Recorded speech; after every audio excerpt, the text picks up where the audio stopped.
Bien, bonjour à tous. Excusez-moi, je suis un petit peu en retard. En plus, j'ai une présentation très longue et on m'a demandé de faire ça en 20 minutes, hein, donc je vais parler très vite. J'espère que vous arriverez, que vous arriverez à suivre. Voilà.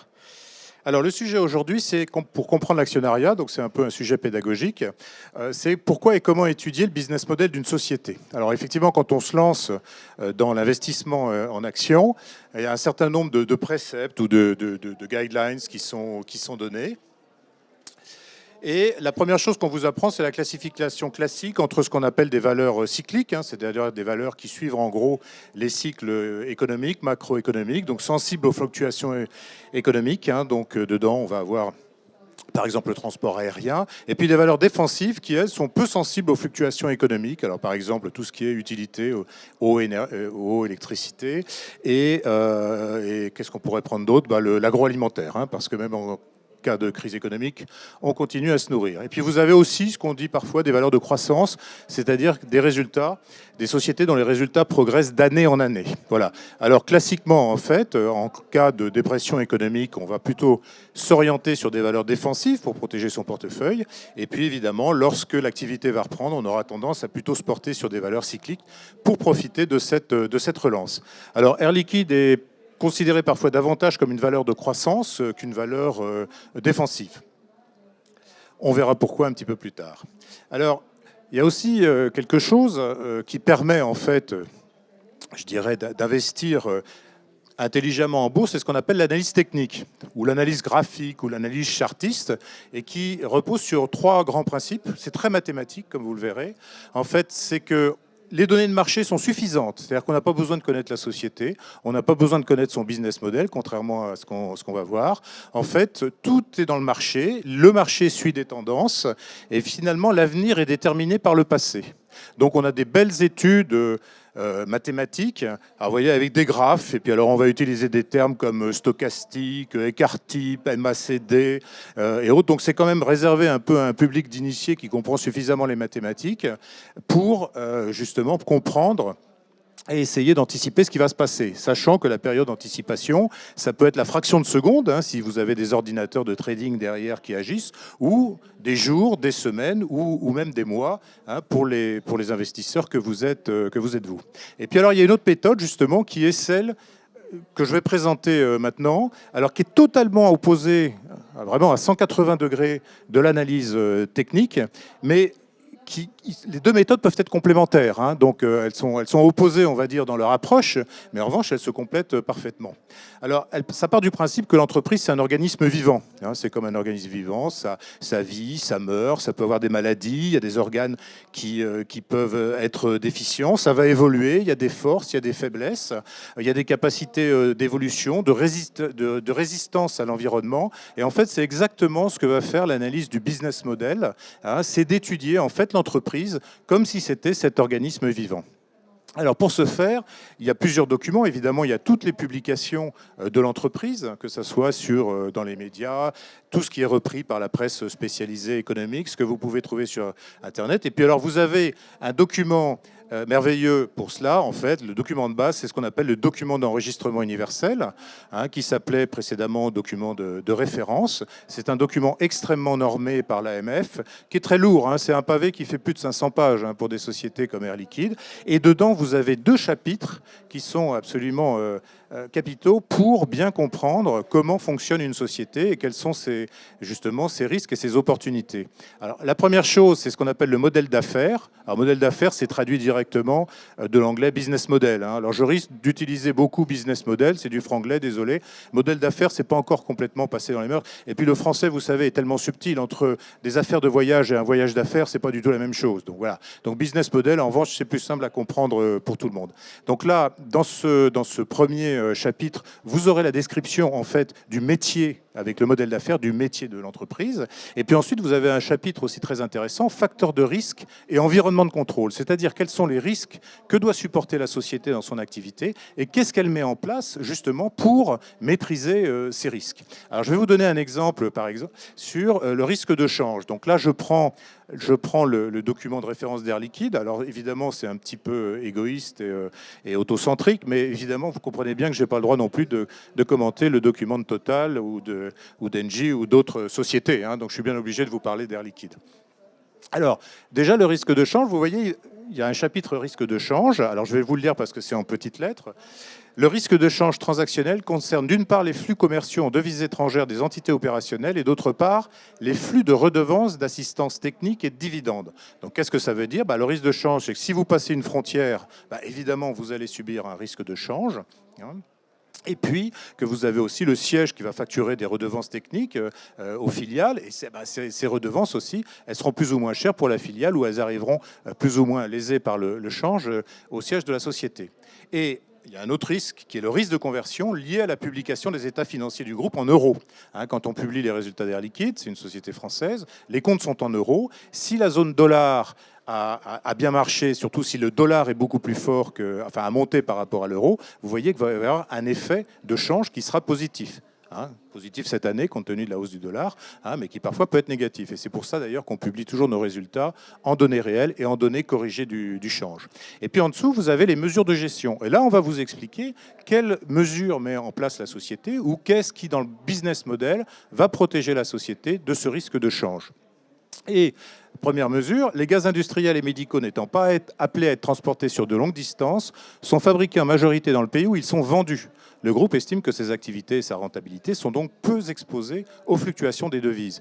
Les gaz ne voyagent pas. En fait, quand on construit une usine de gaz industriel, elle est compétitive dans un rayon de 250 km. Et donc ça, c'est une beauté du métier d'Air Liquide, c'est que dans chaque pays, il y a un petit Air Liquide, il produit pour lui et il n'envoie pas des gaz à l'extérieur, à l'étranger. Donc il n'y a pas de ces flux, contrairement à d'autres sociétés qui vont fabriquer, mettons, en France, et puis vendre aux États-Unis, en Chine, ou l'inverse, fabriquer en Chine et vendre en France ou ailleurs. Donc déjà, pas de risque de change de ce point de vue-là. L'activité en elle-même est totalement protégée du risque de change.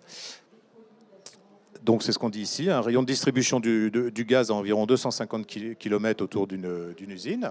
Et puis, ce que je vous ai dit, publication des résultats en données publiées hors change. Donc le résultat net part du groupe atteint 2 572 milliards en croissance publiée de 5,6% et en forte hausse de 8,9% hors change. Ça veut dire que cette année-là, en 2021, on a eu un effet de change négatif qui venait de la zone Amérique. Hein, c'est-à-dire que si on avait pris à dollar constant, au lieu d'avoir le résultat publié en croissance de 5,6%, le vrai résultat était en croissance de 8,9%. Et ça, c'est très important parce que ça vous permet d'évaluer la croissance organique ou la décroissance organique du métier. Donc il faut vraiment s'attacher à corriger ceci.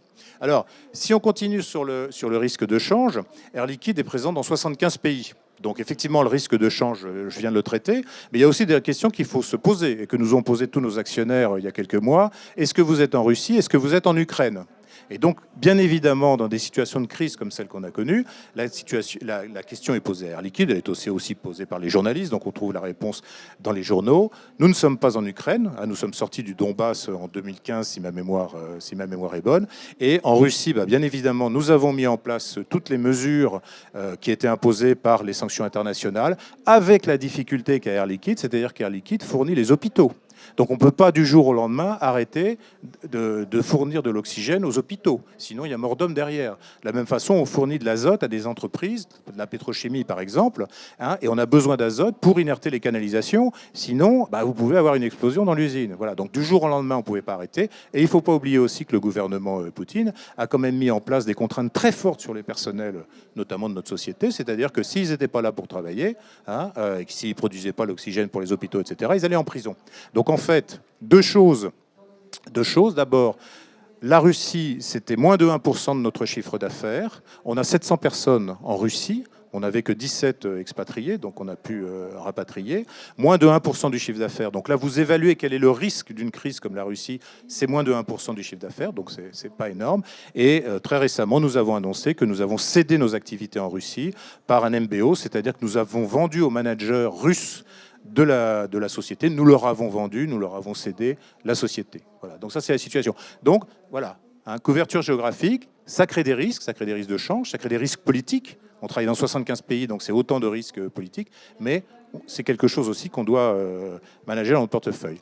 Après, quel est notre métier, hein? Je suis obligé d'aller très vite. Hein. On produit des gaz industriels. Ce sont des gaz qui sont produits à basse température, contrairement à la pétrochimie. Et ce sont des matières premières pour toutes les industries. C'est-à-dire que si vous prenez une voiture, votre voiture, dedans, c'est fait avec plein de gaz. Vous avez de l'hélium dans l'air gaz, vous avez du xénon dans vos phares si vous avez une voiture haut de gamme. Si vous avez une diesel, en fait, le carburant a été désulfuré avec de l'hydrogène. Et bien évidemment, tout ce qui est acier et métal, c'est fabriqué là aussi avec de l'oxygène, de l'argon et d'autres gaz. Donc en fait, l'air liquide est présent partout. Tous vos portables, ici, tous vos portables sont fabriqués, je parle de vos téléphones portables, sont fabriqués avec des gaz air liquide. On ne le sait peut-être pas, mais tous vos portables sont fabriqués avec des gaz air liquide dans le monde entier. Alors, en fait, on a 4 business lines. Et là encore, vous allez voir, en étudiant le métier, comment on peut identifier quels sont les risques. La grande industrie, d'abord, ce sont les gros clients que l'on livre en canalisation. On a plusieurs milliers de kilomètres de canalisation souterraine dans le monde. Et donc, on va livrer les gros clients de la pétrochimie, de la chimie, les aciéristes, avec ces canalisations. Ça représente 30% du chiffre d'affaires, 7 milliards d'euros. Et surtout, ce qui est intéressant, c'est que cette activité sont des très gros investissements. Donc, on signe des contrats de 15 ans avec nos clients. Quand vous signez un contrat de 15 Quand vous avez un portefeuille de contrat de 15 ans, ça veut dire qu'en début d'année, vous vous dites « Ok, j'ai à peu près 1/15e de mon portefeuille à renouveler cette année, c'est-à-dire à renégocier et autres. » Ça veut dire qu'en fait, le 2 janvier, vous connaissez 92% de votre chiffre d'affaires parce que ce sont les contrats existants que vous n'aurez pas à renégocier. Donc ça, c'est une force extraordinaire. Bon, d'autre part, on a des engagements de quantité de nos clients et on a aussi des clauses qui nous protègent des hausses ou des baisses d'énergie. Notre matière première, c'est l'électricité ou le gaz naturel. Et selon que l'électricité et le gaz naturel baissent ou montent, on baisse le prix de l'oxygène ou de l'azote qui est vendu aux clients. Donc là encore, le risque énergie, et Dieu sait que c'est quelque chose d'important cette année, hein, le risque énergie est pris en compte et annulé grâce à cette pertinence du business model. Ça explique pourquoi aussi, lorsque nous avons publié nos résultats du 3e trimestre, l'action, pour ceux qui suivent l'action Air Liquide, a fait un bond. Pourquoi ? Parce qu'on avait un très très gros chiffre d'affaires. Alors, on a eu l'honnêteté de le publier tel que consolidé et aussi hors effet énergie pour voir quelle était la croissance organique du chiffre d'affaires. Donc ça, grande industrie, 30% du chiffre d'affaires. À l'opposé, vous avez l'activité industrielle marchand. Donc ça, ce sont les bouteilles, les camions que vous voyez sur les routes. Ça représente 40% du chiffre d'affaires. Là, c'est complètement différent. C'est beaucoup de clients et petite quantité, contrairement à précédemment où c'était peu de clients et grosse quantité. Et donc là, vous avez un effet de lissage du fait qu'on a plus de 2 millions de clients dans le monde entier. Et donc là, on fournit tous les types d'activités industrielles qui sont autres que celles de la grande industrie. Donc vous avez le plombier, vous avez l'industrie pharmaceutique, vous avez l'agroalimentaire, enfin, vous avez votre... Voilà. Donc là, on est protégé, je dirais, par le fait que ce sont plus de 2 millions de clients et que l'expérience a montré que lorsqu'un secteur économique ou une géographie allait mal, à ce moment-là, il y en avait toujours un autre ou une autre qui reprenait le relais. Et donc là encore, un chiffre d'affaires qui est très lissé. Après la santé, le domaine de la santé aussi, 16% du chiffre d'affaires. Et la conférence, après moi, sera par quelqu'un du domaine de la santé qui vous expliquera tout ce qu'on fait, notamment dans la santé à domicile. Malheureusement, la santé, c'est un domaine en croissance. Pourquoi ? Parce que vieillissement de la population, parce que extension des maladies chroniques. Hein, et donc, là aussi, une forte croissance. Nous sommes leaders en Europe. 16% du chiffre d'affaires. Vous voyez, on est déjà à 86% de chiffre d'affaires protégé. Et puis alors la dernière petite, j'ai peut-être été trop vite, la dernière petite sœur, c'est l'activité électronique, 9% du chiffre d'affaires. Évidemment une croissance très très forte et protégée, parce qu'on utilise de plus en plus de puces, d'écrans photovoltaïques, de panneaux plats, etc. Et là-dedans, nous avons des molécules brevetées, et c'est pour ça que nous sommes devenus numéro 1 dans l'électronique en Europe auprès de tous les fabricants de puces. C'est grâce à des molécules que nous avons développées dans nos centres de recherche et brevetées. Donc là encore, le chiffre d'affaires est protégé. Donc vous voyez, ce qui est très important, c'est avec cette étude de business model, d'essayer d'identifier quels sont les risques et quels sont les facteurs de protection contre ces risques dont dispose la société. Alors, un petit clin d'œil aux boursicoteurs. Quand on commence à apprendre un petit peu la bourse, on vous dit il faut diversifier son portefeuille. Vous avez 1000 à placer, vous divisez en 10, et puis vous allez investir 100 dans 10 secteurs qui ne sont pas connectés, de façon, en fait, à vous protéger des aléas économiques des différents secteurs. Donc, vous allez mettre 10% dans l'aviation, 10% dans l'alimentaire, 10% dans l'immobilier, etc. La beauté de l'actionnaire liquide, c'est que vous achetez une action diversifiée, puisqu'en fait, on est B2B, et nos clients eux-mêmes sont dans tous les secteurs et dans toutes les géographies. Et il y a peu de sociétés qui peuvent dire une chose pareille. Donc, pour conclure, quelques caractéristiques d'Air Liquide. Innovation et brevets, c'est quand même notre ADN aussi, l'innovation. Une diversification géographique, on est multi-produits, multi-secteurs, multi-procédés. Local, pas de risque de change, je l'ai dit. Indexé, pas de risque de variation de matières premières. Endettement limité, donc on n'a pas de risque non plus sur les taux d'intérêt. Une gouvernance exemplaire quand même, on en est à notre 5e président depuis 1902. Ce sont tous des gens qui ont fait toute leur carrière dans la société. Ce ne sont pas des gens qui sont parachutés, ce sont des gens qui connaissent parfaitement le métier, les hommes et les femmes qui constituent la société, et bien évidemment aussi les procédés. Et puis la structure du capital, et la structure du capital est très particulière, puisque nous avons 33% d'actionnaires individuels. C'est bien au-dessus de la moyenne des sociétés du CAC 40, qui est à moins de 8%, et c'est ce qui garantit notre indépendance stratégique. Et ça aussi, c'est quelque chose qui est important à prendre en compte dans l'étude du business model. Comment est-ce que la société est suffisamment indépendante pour pouvoir mener sa politique à long terme? Dans un secteur capitalistique comme celui d'Air Liquide, bien entendu, le fait de pouvoir poursuivre sa politique sur le long terme, l'hydrogène, on en parle maintenant, mais ça fait 30 ans qu'on travaille sur l'hydrogène, et ben c'est un facteur évidemment déterminant. Et ça, ce sont les actionnaires individuels qui nous le permettent. Il y a 3 façons de financer une entreprise, soit le cash flow, l'autofinancement, bon, mais ça c'est limité quand vous êtes en période de croissance. L'endettement, mais là le banquier, il vous met des échéances et puis il peut devenir méchant si ça ne va pas bien. Et puis vous avez l'ouverture du capital et c'est ce que fait Air Liquide. Et la meilleure preuve en a été donnée en 2016 puisque nous avons acheté une très grosse société américaine et les investisseurs individuels nous ont apporté près d'1 milliard d'euros, ce qui ne s'était pas vu sur la place de Paris depuis plus de 10 ans. Voilà, donc vous avez compris le business model, ça vous explique en fait la régularité de ces courbes qui sont assez uniques, et la régularité aussi de la performance de l'action, et notamment le dividende qui intéresse les actionnaires, plus 8,3% par an en moyenne. Voilà. C'est-à-dire que, indépendamment de l'augmentation du cours de bourse, le dividende lui-même augmente de 8,3% par an en moyenne. Pour nombre de nos actionnaires, notamment retraités, le dividende c'est un complément de retraite. Je ne connais pas beaucoup de pensions de retraite qui augmentent de 8% par an.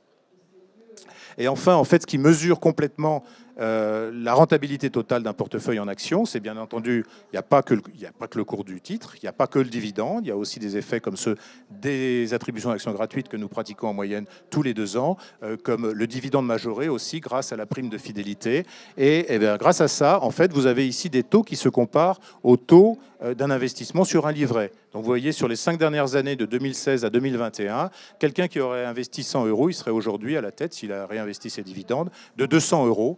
Donc c'est un taux de croissance qui est presque de 15%. Bon, sur 10 ans, 12%, sur 20 ans, 11%. Donc vous voyez, ça s'accélère et autres. On voit en fait l'effet ici aussi des dividendes capitalisés. Si ça vous intéresse, vous trouverez sur le site d'Investir Day une interview de moi encore, désolé, qui a été diffusée hier à 18h, mais qui est disponible en replay justement sur comment évaluer la performance d'un portefeuille. Voilà, j'en ai terminé. Je ne sais pas du tout où j'en suis, question temps. Si, je crois qu'il reste 1 minute pour les questions. Voilà.